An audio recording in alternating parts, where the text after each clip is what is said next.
In today's video, I'm going to teach you how to create a blog in Go High Level. By the end of this walkthrough, you'll know exactly how to get your blog up and running, even if you're brand new to the platform.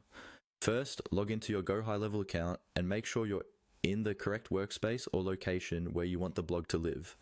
Once you're there, look over to the main navigation menu and click on the option labeled Sites.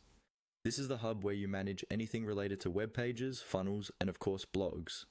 Give it a moment to load if your internet connection is a bit slow. Inside the Sites area, you'll see several sections. Find and click on the section labeled Blog. This is where all your blog settings and posts are stored. If this is your first time here, the page might look a little empty, and that's totally fine. It just means you haven't created a blog yet. Next, look for a button that says Create Blog or plus Create Blog and click on it. This is the starting point for setting up your new blog. When you click this button, Go High Level will open a setup flow that guides you through the basic configuration. At this stage, you'll usually be given a choice between starting from a blank blog or using a pre-built template.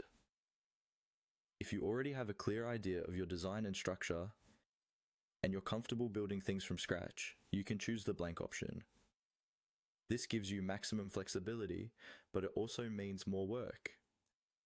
If you want to move faster or you're not confident in your design skills, choose one of the templates. Templates are a great way to get a professional layout instantly.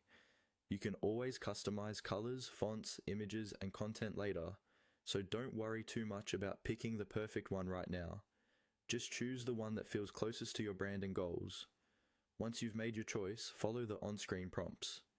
Go High Level will typically ask you for things like your blog name, a short description, and maybe your main branding options.